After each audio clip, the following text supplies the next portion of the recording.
फैज अहमद फैज रहे, फराग गोरखपुरी रहे, साहिर लुधियानवी रहे, इनमें सबसे गैर मामूली शायर कौन था? इसमें नून मीम राशिद थे, फिर इसके अलावा मीरा जी थे, और एक दो और शायर थे जो जी। जिनको वो मकबूलियत हासिल नहीं हुई जो फैज, कैफी और साहिर इनको मिली। राशिद उसी दौर के शायर होते हुए भी तरक्की पसंद तहरीक से जुड़े नहीं थे। आह को चाहिए एक उम्र असर होने तक, कौन जीता है तेरी जुल्फ के सर होने तक। वैचारिक मतभेद थे राशिद साहब और फैज साहब में। The works of the progressives was inspired by a political जी। ideology, which was in turn inspired by Marxism. मैंने माना कि कुछ नहीं है गालिब, मुफ्त हाथ आए तो बुरा क्या है, दिले नादा तुझे हुआ क्या है, आखिर इस दर्द की दवा क्या है। राशिद साहब जो थे वो आजाद नज्म के फ्लैग बेरर थे। क्राफ्ट को जानने के बाद आप उसको तोड़ सकते हैं, एक्सपेरिमेंट कर सकते हैं। जी। तो वो काम राशिद ने किया। दूसरी शादी की गैर मुस्लिम परिवार की महिला से करी। जब उनका देहांत हुआ तो अग्नि संस्कार हुआ था। पाकिस्तान के कई तबकों ने दीन से खारिज कर दिया था। हर दौर में जब आप अलग काम करते हैं तो आपके ऊपर इस तरह की बातें आपको झेलना पड़ता है। किसी कलाकार की कला को उसके पर्सनल व्यूज या पर्सनल फैसलों के चश्मे से देखा जाए। कुरान शरीफ का तर्जुमा उर्दू में पहली बार हुआ था तो जिस व्यक्ति ने, जिस आदमी ने ये काम किया था, उसके खिलाफ फतवा जारी हो गया था। भाई ये मीटर से क्यों बांध रहे हैं आप कविता को? ऑफिस में सूट पहन के जाना है, लेकिन किसी दिन आप चप्पल पहन के और पजामे में चले गए तो आप उसको ब्रेक कर रहे हैं। इसका मतलब ये नहीं कि आपकी अलमारी में सूट टंगे नहीं है। गजल जो है मॉडर्न आदमी की तकलीफों का भार नहीं उठा सकती। जब आप कुदाल और फावड़े की बात करते हैं जो तरक्की पसंदों ने की, तो खूबसूरती जो है कहीं ना कहीं जो है खुरदुरी हो जाती है। जहांजाद नीचे गली में तेरे दर के आगे, मैं सोख्ता सर हसन पूजागर हूँ, तुझे सुबह बाजार में बूढ़े अत्तार यूसुफ की दुकान पर मैंने देखा, तो तेरी निगाहों में वो ताबनाकी थी मैं जिसकी हसरत में 9 साल दीवाना फिरता रहा। पीऊं शराब अगर खुम भी देख लूं दो चार, ये शीशा ओ कदा ओ कूजा ओ सुबू क्या है। कुम्हार का दर्द तो राशिद बयान कर रहा है। गालिब को तो कुम्हार से क्या मतलब, उसको तो कूजे से मतलब। किनारा किया था जहां काफिये ने, गजल मेरी फंस के वहीं रह गई।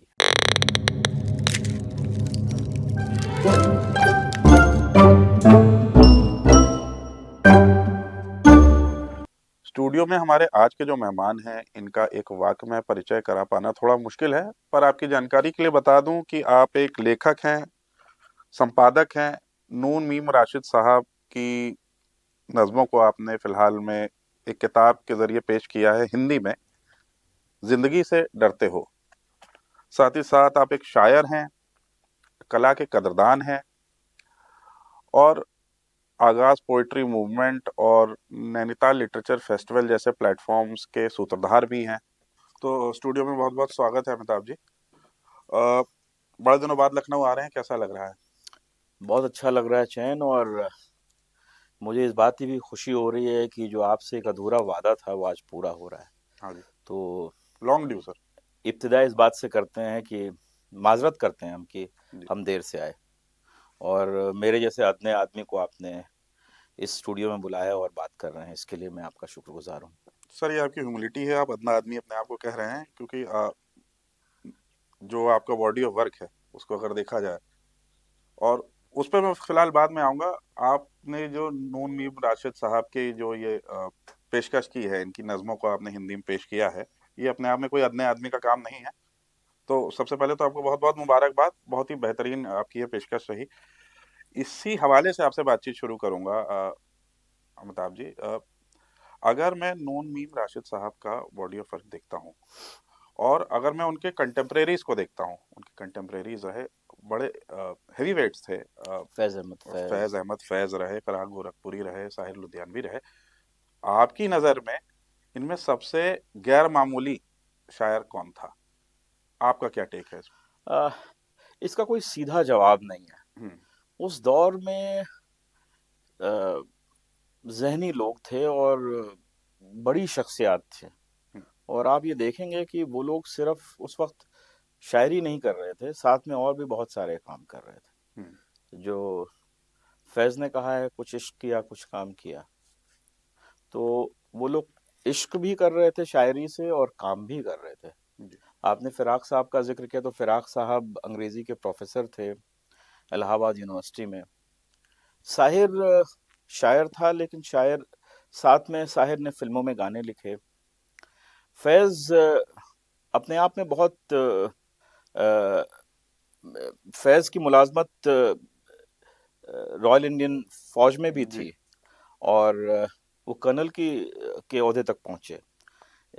राशिद की आप बात करते हैं तो राशिद ने भी अपना काम शायरी तो किया ही, साथ में वो ऑल इंडिया रेडियो में थे, जी। लखनऊ में भी उन्होंने काम किया है। फिर यहाँ से जाने के बाद वो वॉइस ऑफ अमेरिका में चले गए, और साथ में इन्होंने शायरी की। तो ये सारे लोग मामूली तो कोई था ही नहीं। हम्म। अगर गैर मामूली होता तो आप उनका नाम नहीं ले रहे होते आज। हम्म। ये सारे बहुत बड़े शायर थे। डिप्लोमेटिक आंसर दे दिया। अच्छा चलिए अपना फेवरेट बता दीजिए, आपके फेवरेट कौन है? नहीं, हाँ। बल्कि मैं कहूंगा कि इस सवाल का जवाब मैं ऐसे देना चाह रहा था हम्म। कि उस दौर में जो मकबूल शायर थे, जो महबूब शायर थे, तो फैज और राशिद की तुलना होती है अक्सर, हम्म। कि फैज ने क्या काम किया, राशिद ने क्या क्या काम किया। तो उस दौर में एक प्रोग्रेसिव राइटर्स मूवमेंट चला, जी। तरक्की पसंद हम्म। तहरीक जिसको कहते हैं, और उसकी उसका एक सम्मेलन यहीं लखनऊ में हुआ था, जी। रिफाए आम में, और उसके सदर थे मुंशी प्रेमचंद। जी। तो प्रोग्रेसिव राइटर्स मूवमेंट या तरक्की पसंद तहरीक सिर्फ नज्म में नहीं थी, सिर्फ पोएट्री में नहीं थी, नस्र में भी थी, यानी प्रोज में भी थी। तो मुल्क राज आनंद हो गए, मुंशी प्रेमचंद खुद हो गए, कैफी आजमी हो गए, साहिर हो गए, फैज अहमद फैज हो गए, ये सारे लोग थे। राशिद उसी दौर के शायर होते हुए भी तरक्की पसंद तहरीक से जुड़े नहीं थे, उससे हम्म। अलग शायर थे। जी। तो उन्होंने क्या अलग काम किया? हम्म। तरक्की पसंदी क्या थी? तरक्की पसंदी बहुत ही उस दौर में एक प्रोटेस्ट की शायरी थी, जो मुआशरे के जितने मामलात थे वो सारे मामलात शायरी में लाने की एक पहल चली। हम्म। क्योंकि पहले ये बात होती थी कि art should only be for art sake. Hmm. तो जो गालिब का जमाना था, जहाँ खूबसूरत शायरी होती थी जी। कि आह को चाहिए एक उम्र असर होने तक, कौन जीता है तेरी जुल्फ के सर होने तक, इस तरह की तमाम रूमानी शायरी या फिलोसफिकल शायरी होती थी। फैज ने शायरी में मुआशरे के मौजुआत को वो लेके आए, और उससे एक एक्शन ओरिएंटेड वर्क का क्रिएशन हुआ, जिससे लोग इंस्पायर हों काम करने के जी। लिए। जैसे मजाज ने कहा, ताज पे दमकता है जो पत्थर तोड़ दूं, इस तरह की बातें, रेवोल्यूशनरी बातें इन लोगों ने की। राशिद उनसे अलग हुआ, उसने कहा कि ठीक है, ये सारी बातें अपनी जगह पर हैं, लेकिन art should be for art sake, and aesthetics को वापस शायरी में लाने के लिए वो जिम्मेदार था। तो इसके लिए वो दौर जरूरी है। 1936 में वो सम्मेलन हुआ था जिसका मैंने अभी जिक्र किया। 1939 के आसपास जो है हल्का अहबाब बना। तो एस्थीट्स की एक ग्रुप थी जहां पे इंटेलेक्चुअल, ह्यूमनिज्म, वर्ल्ड इश्यूज, इन सारे मुद्दों को लेकर के शायरी में पेश किया गया। तो इसमें नून मीम राशिद थे, फिर इसके अलावा मीरा जी थे, और एक दो और शायर थे जो जी। जिनको वो मकबूलियत हासिल नहीं हुई जो फैज, कैफी और साहिर हम्म। इनको मिली। अच्छा, फैज जी का जिक्र आना स्वाभाविक ही था उनका। अगर शेर व शायरी की बात हो, फैज साहब का जिक्र ना आए। अब क्योंकि फैज साहब का नाम आ गया, जिक्र हो ही गया है, अमिताभ जी, वैचारिक मतभेद थे राशिद साहब और फैज साहब में। पर देखिए, दोनों ही क्रांतिकारी लिख रहे थे, बट जैसा कि आपने कहा, प्रोग्रेसिव राइटर मूवमेंट से थोड़ा हट के, थोड़ा अपना काम कर रहे थे राशिद साहब। पर उसके बाद भी, वैचारिक मतभेद के बाद भी, कॉमरेडरी थी दोनों में। There was this sense of mutual respect जिसे कहा जाए। पर उसके बावजूद साथ में बैठते थे, साथ में महफिलों में शिरकत करते थे, and there was this space for discussion, जो आज के दौर में थोड़ी कम हो गई है। आपको ऐसा महसूस होता है? एक्चुअली मैं इससे सहमत नहीं हूँ चैन, हम्म। क्योंकि जिस और आप इशारा कर रहे हैं वो शायद आप पॉलिटिकल आइडियोलॉजी की बात कर रहे हैं। Hmm. Even though the works of the progressives was inspired by a political जी। ideology, which was in turn inspired by Marxism hmm. to a great extent. But over here, they were doing poetry. So political ideology was secondary, which जी। was finding a place only to inspire people. Hmm. Whereas in poetry, I don't think there was any such contradiction, और इस तरह कोई अलग अलग मौजू पे बहुत, जैसे आप, मैं एक जिक्र मैं उनका करना चाहता हूँ, हम्म। खुमार बाराबंकवी। क्या हुआ कि जो गजलों का दौर है, वो क्लासिकी दौर जो उर्दू शायरी का है वो गजलों का है। हम्म। फिर वहां से नज्म की शायरी पैदा होती है, और गजल और नज्म में एक बुनियादी फर्क क्या है, अगर आपके पास वक्त हो तो मैं आपको बिल्कुल बता दूं। प्लीज।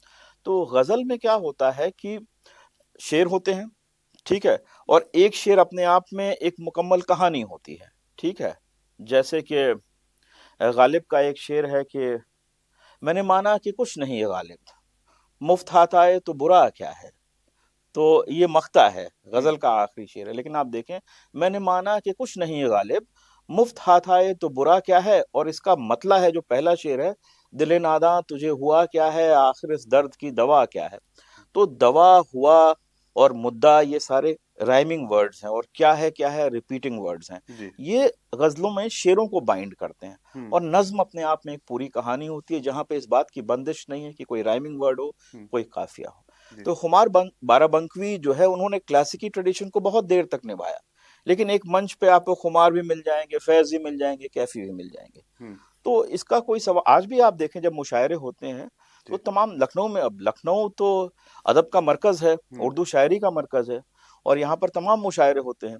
तो इसमें आप देखेंगे कि तमाम अलग अलग तरह के हम्म। शायर यहाँ मौजूद हैं।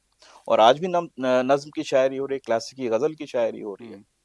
लखनऊ में आप हैं तो अभिषेक शुक्ला एक जवान शायर है, जवान असल का बहुत बड़ा शायर, जी। वो गजल की शायरी करते हैं। हम्म।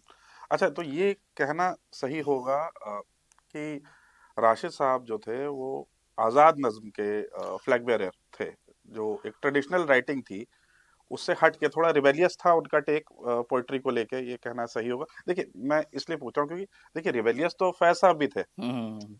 अगर आप हम देखेंगे, हम्म। उनकी नज्म देखें या लाजिम है कि हम भी हाँ, तो देखेंगे। आप देखिए, रिबेलियन दोनों का अलग था। पर राशिद साहब का टेक ये था कि भाई ये मीटर से क्यों बांध रहे हैं आप कविता को? तो इस बारे में कुछ आप कहना चाहेंगे? हाँ, हाँ। ये आपने बात दुरुस्त की हम्म। कि आजाद नज्म का फ्लैग बेरर राशिद था। हम्म। राशिद ने आजाद नज्मों को शायरी में रखा, और ये बहुत ही करेजियस काम है। ऐसा कहते हैं कि आजाद नज्म कहने के पहले आपको पाबंद नज्म कहना आना चाहिए। हम्म। अब मेरे जैसा आदमी कोई आजाद नज्म कहने लगे तो उसको कोई सुनने और पढ़ने वाला नहीं है। राशिद के यहाँ क्राफ्ट था, क्राफ्ट को जानने के बाद आप उसको तोड़ सकते हैं, एक्सपेरिमेंट कर सकते हैं। जी। तो वो काम राशिद ने किया। In this he was inspired by the English tradition of poets like TS Eliot, Ezra Pound and so on. Right. तो yes, it was there. And then his poetry was rhythmic, उसमें रिदम था, जी। उसमें musicality थी। लेकिन उसमें वो बंदिशें नहीं थी जो पाबंद नज्मों में होती है, जी। जो फैज के यहाँ मिलती है, जो मजाज के यहाँ मिलती है। एक चीज मैंने जो नोटिस की कि ये जो है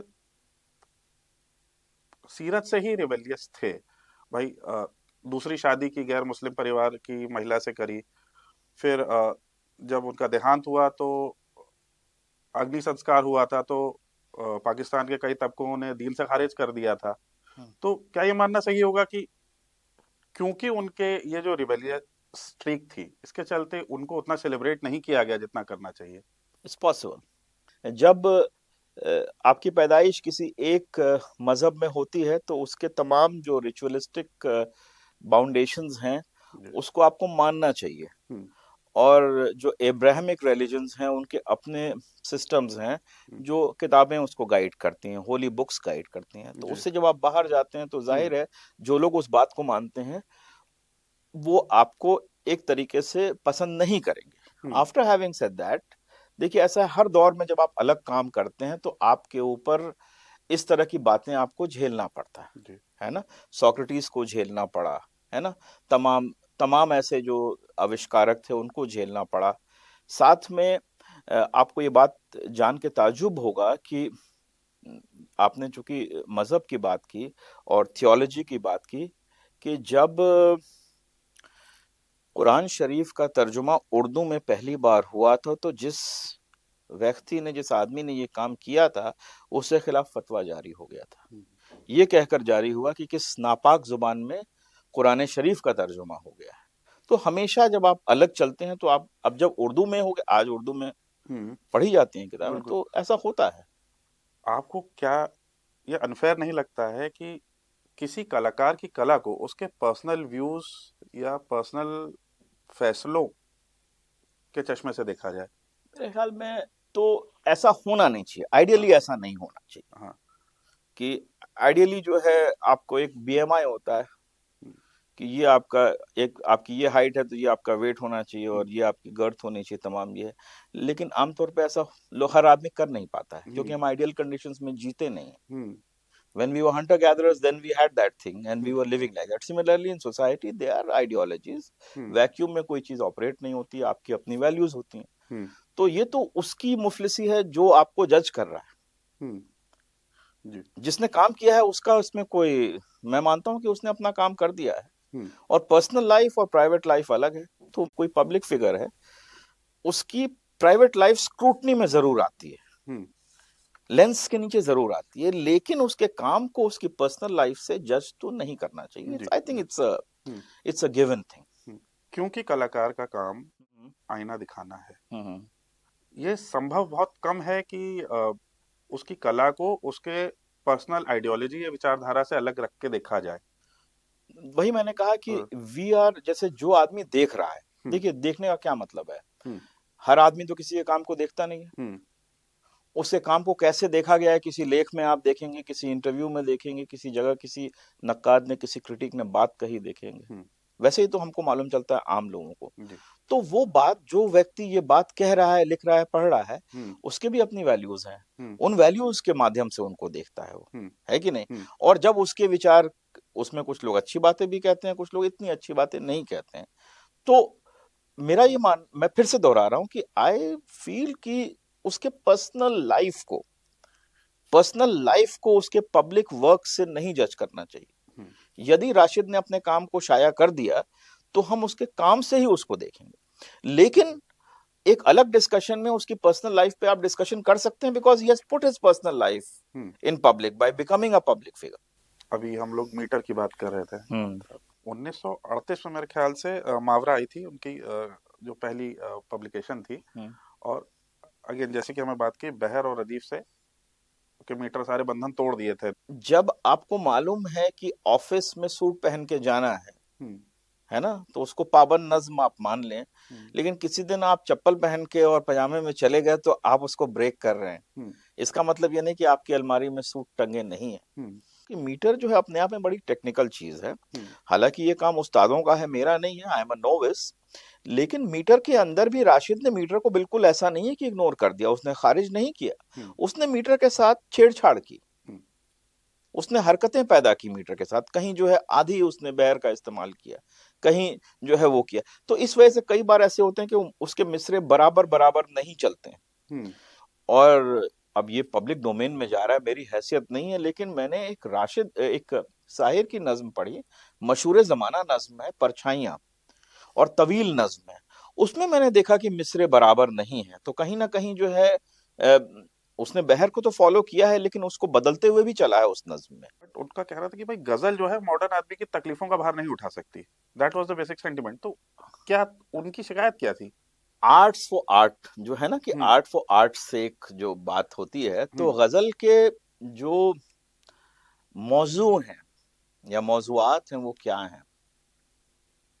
कहते हैं गुल, बुलबुल, इश्क, मोहब्बत, प्यार, ये सारे मौजू गजल के अंदर आते हैं। गजल के अंदर जो इंसान की तकलीफ है, और गजल हैज टू बी ब्यूटीफुल।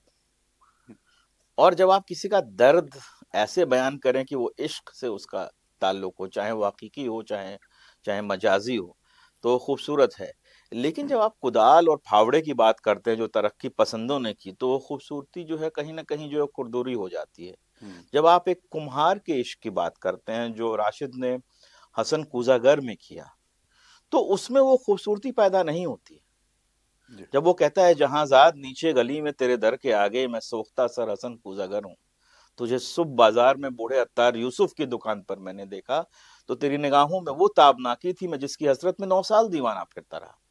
तो इसमें वो लय तो है, लेकिन वो हसन कूजागर की बात कर रहा है जो एक कुम्हार है, और वहां कूजे की बात हो रही है, सुबह की बात हो रही है। जो गालिब ने कहा कि पीऊं शराब अगर खुम भी देख लूं दो चार, पीऊं शराब अगर खुम भी देख लूं दो चार, ये शीशा ओ कदा ओ कूजा ओ सुबह क्या है। तो अब ये कूजा की बात गालिब भी कर रहा है, और कूजागर की बात जो है राशिद भी कर रहा है, लेकिन खूबसूरती यहाँ पर है। तो वही जो आप कह रहे हैं कि कुम्हार का दर्द तो राशिद बयान कर रहा है, गालिब को तो कुम्हार से क्या मतलब, उसको तो कूजे से मतलब, जी इसमें शराब पिया जाता है। बराबर। तो वो उसका जो रोमांटिसाइजेशन है हम्म वो गालिब के यहाँ मिलेगा, क्लासिकल ट्रेडिशन में मिलेगा। और फैज ने बड़ी चालाकी से और बहुत ही खूबसूरत, he was a very intelligent person, what he did was he brought in all the ideas of romantic poetry and he wove them into progressive poetry. जी That's why he becomes so appealing hmm and confusing at times to the youngsters. और इसीलिए appeal ज्यादा कर रहे थे वो, वाकई So सब I सही hope कह I रहे have हैं। answered your yes question yes, you now. Have sir. Yeah. Why do you think art is important for a society? मैं जो इकोनॉमिक एक्टिविटी है और सोसाइटल एवोल्यूशन है, अगर आप उसको देखें तो उसमें आप देखेंगे कि हमारी शुरुआत हुई हंटर और गैदरर्स के रूप में। जी ठीक है, उसमें हमारी सुबह और शाम इसी बात में निकल जाती है कि हमारे पेट में खाना कैसे जाए। उसके बाद हम लोगों ने भेड़ बकरी पालना शुरू कर दिया, पेस्टोरल बन गए। फिर उसके बाद जो है हमने एग्रीकल्चर, हम लोग एक जगह सेटल हो गए। जब सेटल हुए, हमने एग्रीकल्चर किया और क्रॉपिंग सीजन आने लगा, तब आप देखते हैं कि फोक कल्चर डेवलप होता है ना, जी क्योंकि उसमें आपके पास सरप्लस टाइम है। तो art is directly related to surplus time and the expression of art is directly related to one's life, one's social life. Therefore, art is as well integrated in life as other things, and therefore, art is equally important. आगाज poetry movement क्या है, उसके बारे में कुछ बताइए। ये हाँ, आपकी एक बड़ी बेबाक पहल है।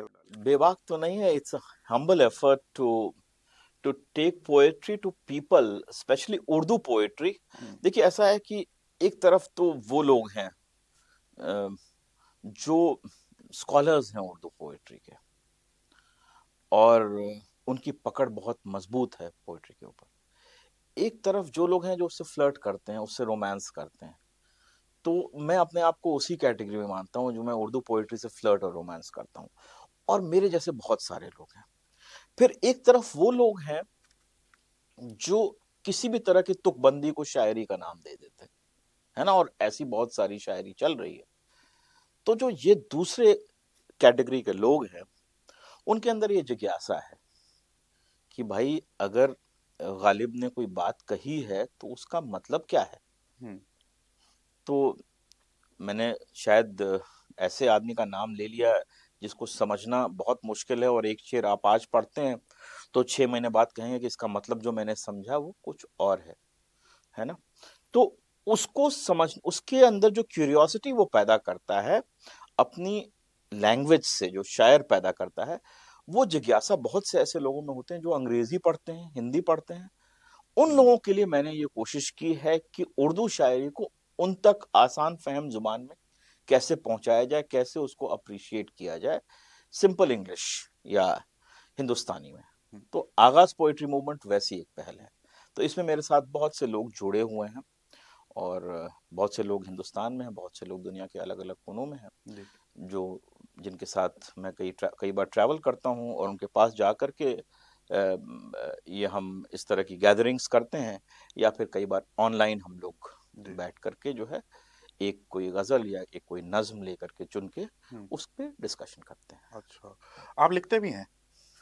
मैं एक लिटरेचर फेस्टिवल आप ही के शुरू किया हुई पहल थी, हाँ, उसमें आपकी ओपन माइक में, बच्चों का ओपन माइक हो रहा था, जब आके आपने एक बड़ी खूबसूरत सी अपनी नज्म सुनाई थी। तो अगर हमारे दर्शकों के लिए कोई एक नज्म अपनी आप सुना दें। तो ये तो बड़ी अच्छी बात है कि आपने इसका जिक्र कर दिया, और मुझे ये मौका मिल गया कि ये मैं कह सकूं कि वो नज्म मेरी नहीं थी जो मैंने वहां सुनाई थी, जी क्योंकि फिर ये बात झूठ हो जाएगी। जी लिखने की कोशिश मैंने की है, और मैं बहुत कुछ तो नहीं लिख पाता हूँ, बहुत कम लिखा है। इनफैक्ट मैं पहले ज्यादा लिखता था, जी जब मुझे ये मालूम नहीं था कि क्राफ्ट क्या होता है, हम्म तब मैंने बहुत लिखा, और मुझे वो जो लिखा उस वक्त उसका कुछ भी याद नहीं है। या शायद अगर कुछ याद हो तो फिर मुझे कहीं से देखना पड़ेगा। और फोन फिर आप। जब मुझे ये समझ में आया कि अ, क्या क्राफ्ट है, हम्म बहर क्या है, और कैसे लिखा जाता है, तो मैंने लिखना बहुत कम कर दिया। और मेरी हालत वो है जो एक शेर मैंने कभी कहा था कि किनारा, काफिया आप समझते हैं? हाँ जी। अभी मैंने बताया काफिया राइमिंग वर्ड होता है।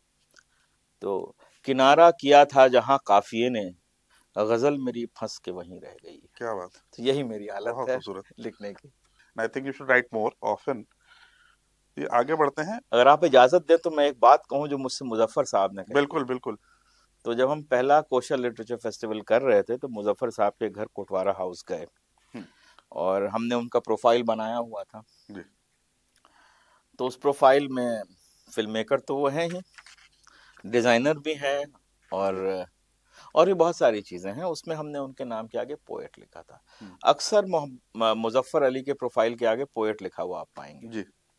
तो उन्होंने देखा अपना प्रोफाइल, तो उन्होंने कहा कि आपने मेरे प्रोफाइल के आगे पोएट क्यों लिखा हुआ है? हम्म, मैं तो पोएट हूं नहीं। मैंने कहा अच्छा।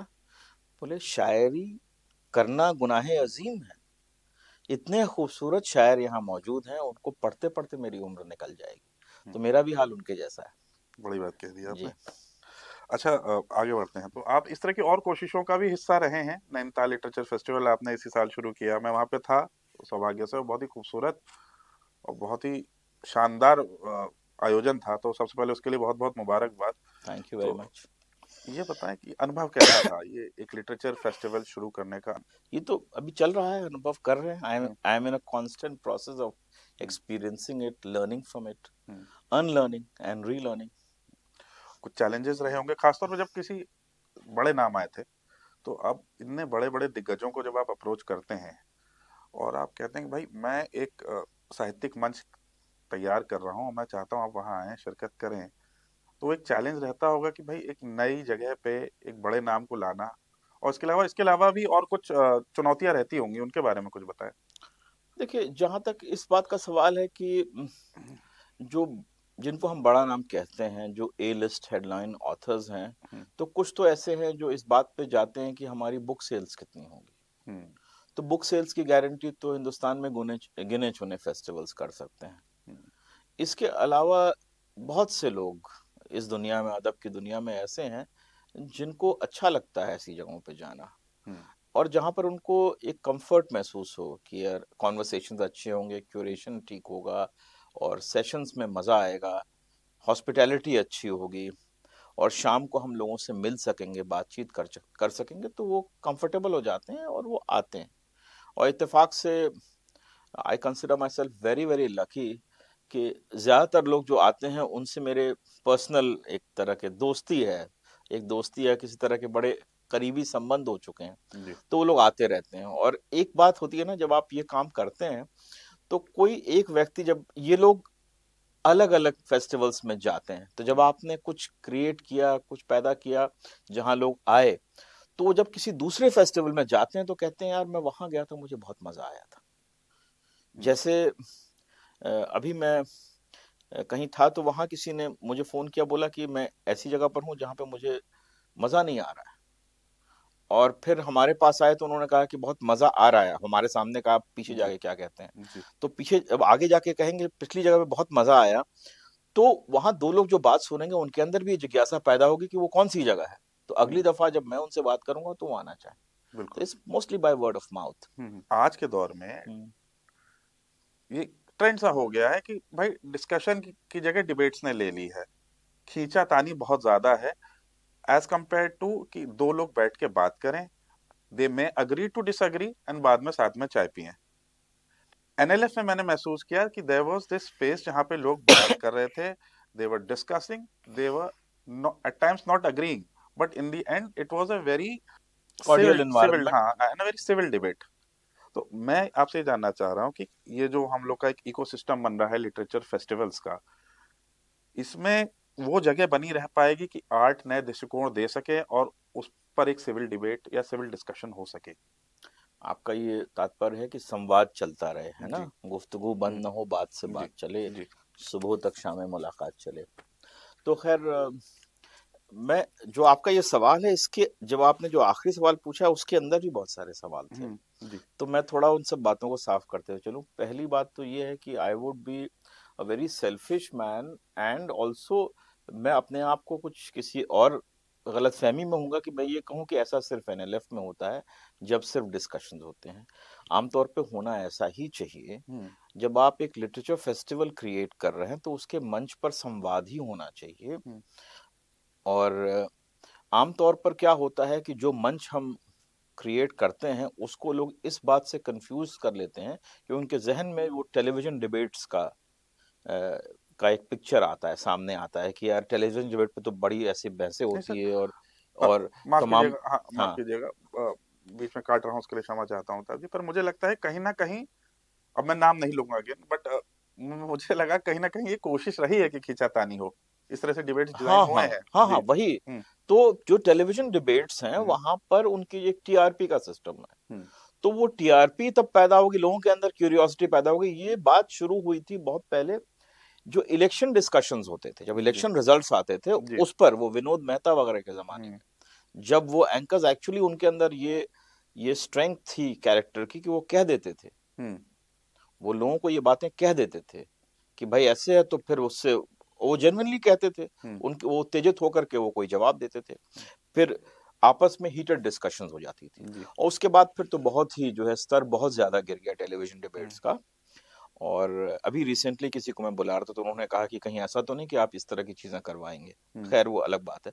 तो वो तो पहली बात, तो वो टेलीविजन डिबेट्स टेलीविजन तक ही महदूद रहे, हम्म। लिटरेचर फेस्टिवल के प्लेटफॉर्म पे उनको आना नहीं चाहिए, जी। पहली बात।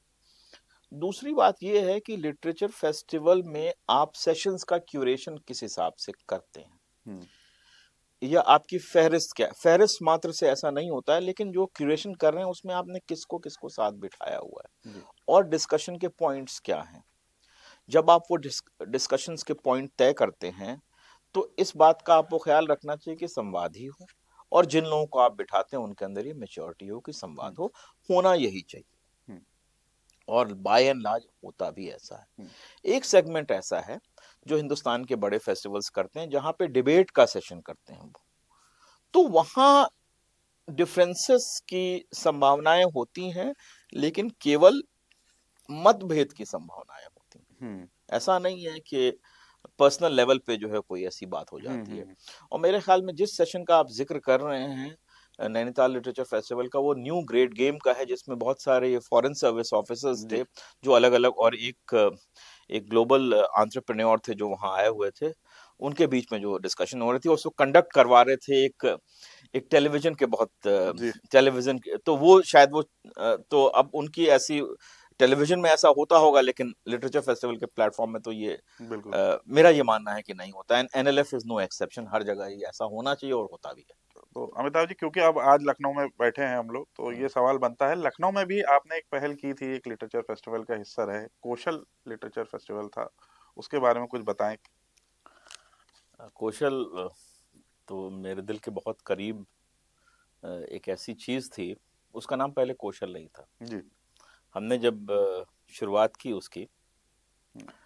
तो उसका नामकरण हुआ अवध लिटरेचर फेस्टिवल, अच्छा। और उस पर काम शुरू हुआ।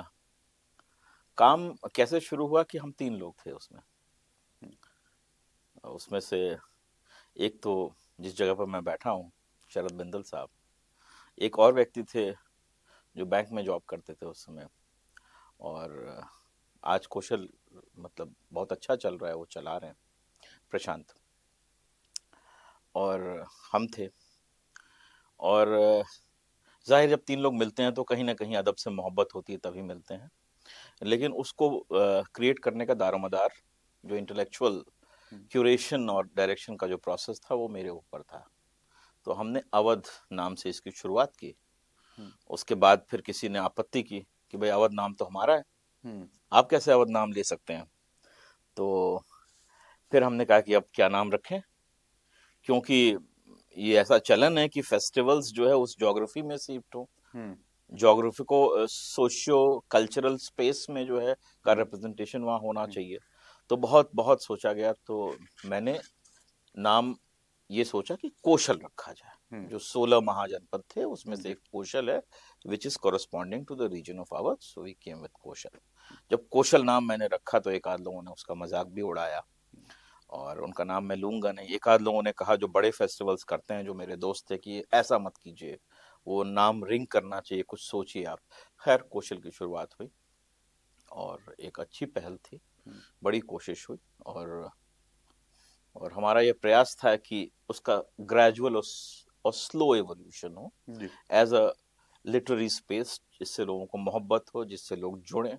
और ये था। उसके बाद फिर चूंकि मैं नैनीताल में रहता हूँ और मेरे लिए संभव नहीं था कि मैं लखनऊ में आके 3 महीने 4 महीने रहूं, जी तो इस वजह से जो है मैं फिर नैनीताल वापस चला गया और जी। नैनीताल में मैंने नैनीताल लिटरेचर फेस्टिवल की पहल की। अच्छा, हिसार में भी अभी हाल फिलहाल में आपने कुछ आयोजन किया है इस प्रकार का, उस बारे में कुछ बताएं। हाँ, हाँ तो जब मैं नैनीताल लिटरेचर फेस्टिवल कर रहा था तो वहाँ पे कुछ लोग ऐसे आए जिनका ताल्लुक ये जिंदल जेएसएल जो ग्रुप है, जी जिंदल स्टेनलेस लिमिटेड, उसकी रतन जिंदल साहब हैं, उनकी वाइफ हैं दीपिका जिंदल। दीपिका जिंदल, तो उनकी तरफ से ये पहल हुई कि हम लोग हिसार में कुछ करें। तो हिसार में आज तक या हरियाणा में कोई लिटरेचर अब फेस्टिवल बड़ा है नहीं, यूनिक है आपने ही नहीं कहा। कोई लिटरेचर फेस्टिवल। जी बिल्कुल। और हरियाणा में अगर कुछ है तो गुड़गांव में थोड़ा बहुत कुछ होता है, चंडीगढ़ में कुछ होता है, लेकिन Chandigarh is a cosmopolitan place, is the capital of Haryana, Punjab है ना, यूटी। तो हरियाणा में एज सच कभी कुछ हुआ ही नहीं। तो हमने वहां पे जब काम करना शुरू किया तो हमारे पास टीम थी, एक स्कूल था और जिंदल स्टेनलेस लिमिटेड के जो प्लांट हेड और वो लोग थे, लेकिन वो लोग डायरेक्टली इन्वॉल्व नहीं थे। ज्यादातर जो हमारा फेस्टिवल था वो स्कूल के अंदर बेस्ड था, तो स्कूल ऑर्गेनाइजेशन वहाँ था, तो वहाँ के टीचर्स, वहाँ के बच्चे, उनके साथ हमने पैदा किया। अब वहाँ क्यूरेशन का चैलेंज था कि हम किन लोगों को यहाँ पर लेके आए, क्योंकि ज्यादातर ऑडियंस जो है स्कूल के बच्चों की, वो भी बच्चियां, और क्या वहाँ गुफ्तगू हो। तो ऐसे उसकी शुरुआत हुई। और अब ये रिव्यू तो आप लोग को देखना चाहिए कि लोगों ने क्या कहा है फेस्टिवल नहीं, के बारे में, हिसार क्या जैसी जगह रिस्पॉन्स पे, रहा है। हिसार हाँ, जैसी जगह पे। हमने किसी को फोन किया, हाँ हमारे मिलने वाले हैं, सिनेमा जी जगत से हैं, हमने कहा कि आप यहाँ पे आइए। बोले यार वो पत्थर है, वहां से पानी नहीं निकलेगा, वहां जी बताओ वहां क्या कर रहे हो, वहां हम जी नहीं आ पाएंगे। जी। और खैर मतलब हो सकता है अगले साल आए। Everybody was very very very very happy. Book sales इतनी अच्छी हुई। देखिए, कोई भी स्पीकर आ रहा है, उसको ऑथर आ रहा है, उसको क्या चाहिए? सेशन अच्छा हो, ऑडियंस अच्छी हो, बुक सेल्स हो, हॉस्पिटैलिटी अच्छी हो। तो कुछ तो ऑथर्स ऐसे थे जिन्होंने जिनकी बुक्स रीऑर्डर करनी पड़ी हमें दौरान फेस्टिवल, और वो आई, वो रात रात भर वो लोग साइन करके गए। उसमें एक, I will not take the name because हमने किसी का नाम नहीं लिया, तो एक किसी का नाम, there is one actor from Tamil industry who has written her debut book. 80 किताबें रात भर अपने होटल रूम में वो साइन करके गई और छोड़ के। इतनी डिमांड थी, तमाम लोगों की और डिमांड थी जो अपनी जगहों से वापस जा करके साइन बुक्स भेज रहे हैं वापस। जी तो it was a very satisfying experience, बहुत मजा आया जिंदल करने में। बिल्कुल बिल्कुल, बहुत बहुत अब मैं फिर मुबारक से नैनीताल के दूसरे संस्करण की तैयारी में लग गया हूँ, जो मार्च में हो। है, मार्च में है। 13 से 15। बिल्कुल बिल्कुल। जी। अच्छा, वापस तो थोड़ा लंबा डिटोर हो गया अमिताभ जी, वापस आपकी किताब पे आऊंगा। कि मैं पढ़ा था, एहसास साहब के बड़े कुछ मजेदार बात इन्होंने लिखी है आपकी किताब की। कुछ उनके व्यूज मैंने पढ़े शुरुआत में, तो उनका मोटा मोटा कहना यह था कि हिंदी में उर्दू नज्म को हिंदी में हम्म पेश करने की ये जो कोशिश है, हम्म ये पहले से होती आ रही है, हम्म बट अमिताभ जी ने का अंदाज थोड़ा अलग है। थोड़ा उस बारे में रोशनी डालिए। अच्छा, तो I must clarify over here, hmm this is a transliteration, it's not a translation, hmm है ना। हम्म ये तर्जुमा नहीं है, हम्म है ना। रस्मुल खत अलग है, तो नस्तलीक में ना होकर के ये देवनागरी में, हम्म तो ये ट्रांसलेट नहीं हुई, जी पहली बात। और ट्रांसलेशन तो होना भी नहीं चाहिए। बिल्कुल। मतलब शायद मैंने बड़ी बात कह दी, ट्रांसलेशन क्यों नहीं होना चाहिए? पाब्लो नरूदा का काम कितना ट्रांसलेट हुआ है, हम लोग अंग्रेजी में ही पढ़ते हैं, हमें स्पेनिश नहीं आती है, ठीक है। और गब्रियल गार्सिया मार्केस का काम जो है वो ट्रांसलेट हुआ है, लेकिन पोइट्री को ट्रांसलेट करना अपने आप में कोई मामूली काम नहीं। इनफैक्ट मैं अभी यही यही कहना अनीसुर चाहता रहमान हूँ। साहब से बात करने जा रहा हूँ, उन्होंने गालिब को ट्रांसलेट किया हुआ है, उनकी बड़ी मशहूर किताब है जिस पे हम लोग गुफ्तगू करेंगे अभी। तो ये ट्रांसलेट नहीं हुई है, ये रस्मुल खत इसमें बदला है। और मेरी ये हैसियत नहीं है कि मैं उसको ट्रांसलेट करूं, और मेरा ये मानना है कि राशिद का काम अभी इतना पॉपुलर नहीं हुआ है कि आप ट्रांसलेट करें। मैं आपको एक मिसाल देता हूँ, फैज़ की किताब को की नज़मों को किसी ने ट्रांसलेट किया और फिर उनके पास भेजा तो बड़े खफा हुए। उन्होंने कहा भाई ये क्या है, और बड़ा एक तंजिया अंदाज में कोई उन्होंने कमेंट करा। तो while the poet is alive, if he gets to see what has been translated, I don't think he'll be very happy with what is being done. बिल्कुल। अच्छा अमिताभ जी, इंटरव्यू समाप्त करूं और एक सवाल है मेरा अभी आपके लिए बाकी, पर उससे पहले मैं चाहूंगा कि इसमें से आप कोई एक बढ़िया सी नज्म मुझे हमारे दर्शकों के लिए अगर पढ़ के सुना दें। राशिद का इन्फ्लुएंस कहते हैं कि नहीं है और कम है, तो आपको एक संजय दत्त की पिक्चर याद है जिसमें जांबाज थी शायद, जिसमें वो कहते हैं बाहर बारिश हो रही है और इस तरह बारिश से का गाना है, बहाना है। क्या बारिश का हाँ, बहाना है, हाँ, यहीं से उसको it was inspired by this, when you see it you will be reminded of it. तो इस नज्म का उन्वान है रक्स। रक्स जो है मतलब कि नृत्य होता है, डांस होता है। जी। ऐ मेरी हमरक्स मुझको थाम ले, जिंदगी से भाग कर आया हूं मैं, डर से लर्जा हूं कहीं ऐसा न हो, रक्स गह के चोर दरवाजे से आकर जिंदगी ढूंढ ले मुझको, निशां पाले मेरा और जुर्म ऐश करते देख ले, ऐ मेरी हमरक्स मुझको थाम ले। बहुत खूबसूरत। रक्स की ये गर्दिशें एक मुबहम आसिया के दौर हैं, कैसी सरगर्मी से गम को रौंदता जाता हूं मैं, जी मैं कहता हूं कि हाँ, रक्स गह में जिंदगी के झांकने से पेशतर, कुल्फतों का संग रेजा एक भी रहने न पाए, ऐ मेरी हमरक्स मुझको थाम थाम ले। ले। दो बहुत बंद हैं इसके। खूबसूरत। बिल्कुल। तो बहुत बहुत धन्यवाद अमिताभ जी, आप आए, आपने समय दिया। ये इंटरव्यू समाप्त करूं उससे पहले ये एक छोटी सी भेंट हमारे स्पॉन्सर प्रोडिजी प्रो अरे की तरफ से। बेहद शुक्रिया बिल्कुल बिल्कुल। जैन, बेहद शुक्रिया। और आपने मुझे बुलाया और इस काबिल समझा कि मैं नहीं यहाँ नहीं, इस कुर्सी पे बैठ के आपसे गुफ्तगू कर बिल्कुल सकूं, सर, यू ये बीन टू बहुत हम्बल। बड़ी बात है। और आप लोग जाएं भाई, और भी गम है जमाने में, मोहब्बत के सिवा क्या क्या गम है, उसके लिए दिमाग की गांठें खोलनी पड़ेंगी, किताबें पढ़नी पड़ेंगी। ये वाली किताब पढ़िए और लिटरेचर फेस्टिवल में जाइए, नैनीताल लिटरेचर फेस्टिवल जाइए। जल्दी मिलते हैं एक और एपिसोड में, तब तक के लिए नमस्कार।